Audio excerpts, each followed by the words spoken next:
So obe-cel is a unique CAR T cell because it has a lower affinity binder for the CD19 antigen that leads to a more physiologic immune synapse between the T cells and the target cells. And the Felix study that employed this CAR T cell also used a unique dosing strategy that's based on the bone marrow disease burden at the time of lymphodepletion. And that's shown at the bottom. You get a lower dose of CAR T cells if you have high disease burden, a higher dose of CAR T cells if you have lower disease burden.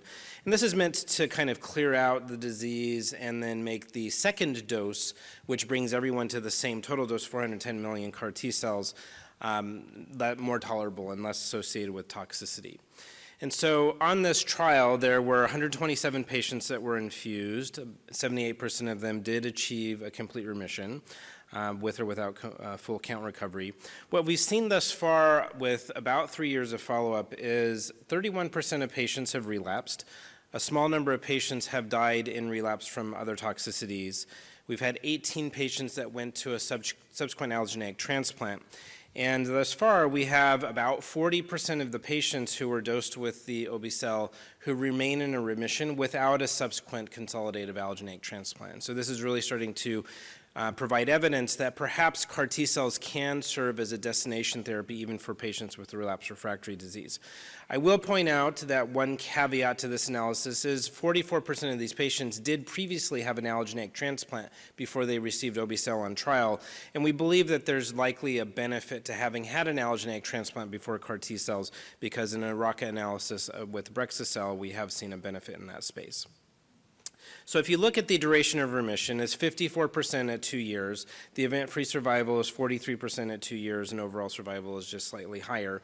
And so these look quite favorable, and you see there's very few events occurring after 2 years now with about 3 years of follow-up, and it appears that there's a true plateau with this CAR T cell, and I can say that's different from what we've seen with Brexucel, where there are still events occurring later on. And so in a multivariate analysis trying to help us determine who could we potentially use obe-cel as destination therapy, Jay Park and the other investigators on the study found that the factors associated with the most durable remissions are low blast burden, less than 5% at the time of lymphodepletion. A prior transplant does come up in this multivariate analysis as a significant factor, fewer prior lines of therapy, and to some degree, presence of the Philadelphia chromosome where we can give TKI maintenance therapy after the CAR T cells. For overall survival, similarly, we see that the factors associated with best outcome are, again, lower disease burden. Having not used prior inotuzumab, and this basically means that for those patients that relapsed, they had an immediate salvage therapy available. We'll see in longer-term follow-up whether this is significant. And again, presence of the Philadelphia chromosome, because we have things that we can do if there's a molecular relapse, usually before they have a fulminant relapse. So Dr. Kantarjian already showed these data, and these data are really quite impactful because what it shows is it's really quite important to achieve a low disease burden prior to giving the CAR T cells. Those patients that had less than 5% blasts at the time of lymphodepletion have about 70% long-term event-free survival thus far. And on this curve, you'll see no patients on that curve have relapsed after 1 year. Those patients that had higher disease burden, particularly those with greater than 75% blasts, had quite poor disease burden. So this really kind of flips what we originally believed about CAR T cells, where we thought you need to have some significant disease burden present to lead to CAR T cell expansion. This data shows that, in fact, patients that have very low disease burden can do extremely well. And I think that is informing our decisions to carry forward with trials using this as definitive consolidation in the front line, hopefully even in patients that are MRD negative. Now with obe-cel, we of course see that those patients who achieve an NGS MRD negative remission after the CAR T cells do better than those who don't. Essentially everyone that has MRD detectable relapses. But you can see here NGS MRD, even with its high sensitivity, is not the full story. There are still patients achieving an NGS negative relapse who are receiving CAR T cells in the setting who will ultimately go on to relapse. So are there other ways to further inform who will potentially do well without additional subsequent therapy? And one thing that has been explored with other CAR T cells is CAR T cell persistence. And for instance, with tisagenlecleucel, there was no evidence that CAR T cell persistence mattered if you had achieved and maintained an MRD negative remission by NGS at 3 months. We see a different story here with obe-cel, quite interestingly. And on the FELIX study, CAR T-cell persistence was assessed using a digital droplet assay, PCR assay. And what we did here to really scrutinize this as cleanly as possible, we looked at the patients who had achieved an NGS negative remission and maintained it through 3 months, and who did not go on to a subsequent transplant or TKI therapy if they had Ph-positive disease. That left us with 54 patients who were NGS negative at 3 months, in whom we could evaluate the effect of CAR T-cell persistence. And what you see here is that even though all of these patients were NGS negative, CAR T-cell persistence at 3 months with obe-cel is quite impactful. Those patients who had CAR T-cell persistence have much better event-free survival than those who do not. And it's actually a little scary that those patients who lost their CAR T-cells at that point, even though they're NGS negative, typically are relapsing within 3 to 6 months. So we have an additional tool now. There's actually a commercially available obe-cel persistence assay that is orderable through Eurofins Viracor, and those of us who are using obe-cel are planning to add this to our post-CAR T-cell testing to help us further define who might be able to avoid subsequent therapy. Now, the reason we're really so excited about obe-cel is its low toxicity profile. What we saw on the FELIX study was that the overall CRS rate was 69%, but grade 3 or higher was only 2%. This is really quite remarkable and quite different than Brexucel. ICANS overall was 23%, but grade 3 and higher only 7%. And if you look on the right side of the slide, you see there is an association between these toxicities and the disease burden going into lymphodepletion chemotherapy. But as far as CRS, even with high disease burden, we're seeing very little grade 3 and higher. We do see a little bit more ICANS at 15% in the high disease burden patients. In a recent real-world analysis that was performed by the Rocket Consortium and presented by Yanis Valtas at the recent Tandem meeting, what we did is we looked at patients who had received obe-cel in the real world versus Brexucel. We had 36 infused obe-cel patients, as you can see here, with a median age of 47.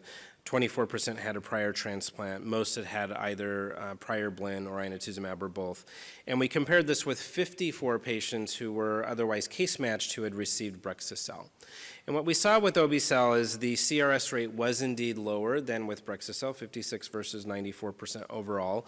Grade 3 and higher CRS was 0%, even in the real world. This is not on a clinical trial. This is real world across the country, 40 different centers. There was no grade 3 or higher CRS versus 6% with Brexucel. And the big difference is ICANS. So 17% overall with obe-cel, 51% with Brexucel, but grade 3 and higher, very similar to the FELIX study, 6% with obe-cel, and still quite high with Brexucel at 32%. MRD negativity was about the same with obe-cel and Brexucel at about 80%. So we can say these two CAR T-cell products have similar efficacy, but indeed obe-cel has improved toxicity, and the toxicity has translated well from the FELIX study to the real world. So Dr. Kantarjian has already mentioned the possibility of moving CAR T-cells to frontline consolidation, and there are many ongoing studies, including at Anderson with Brexucel and with obe-cel. I want to dive a little deeper into this study that Dr. Kantarjian mentioned from the City of Hope, because it has so far the most mature published data. And the rationale for moving CAR T-cells to frontline consolidation include that in older patients, they of course don't tolerate chemotherapy very well. Kudos to the Anderson group for iterating on the hyper-CVAD regimen to develop mini-CVD with low-dose inotuzumab, because it's given all of us an option for our older patients that is more tolerable, but certainly there could be room for further decreasing the chemotherapy exposure.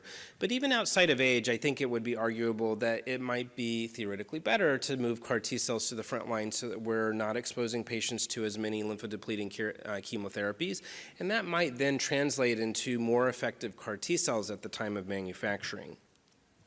And so in the study that Dr. Aldos and others at the City of Hope conducted, they infused 18 patients, and there were a couple who did not make it from their leukapheresis to the infusion, but they infused 18 patients.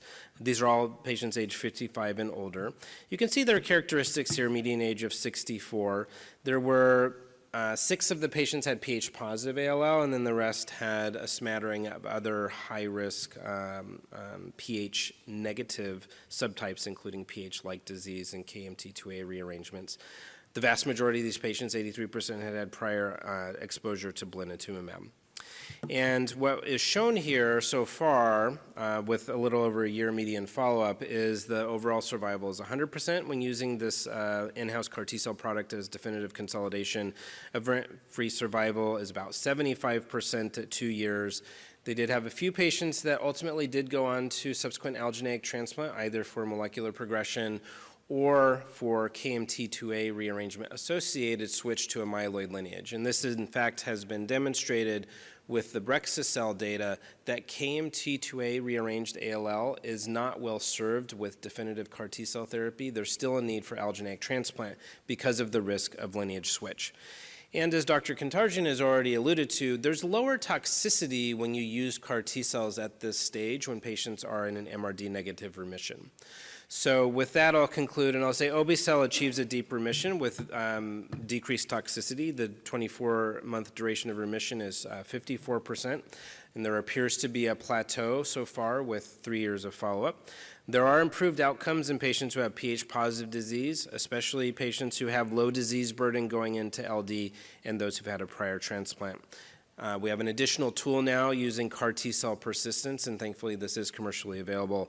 And I think we're all very excited about these new studies looking at CAR T-cells as definitive consolidation, and hopefully this will lead to cure with much less chemotherapy within the next 5 years. So thank you.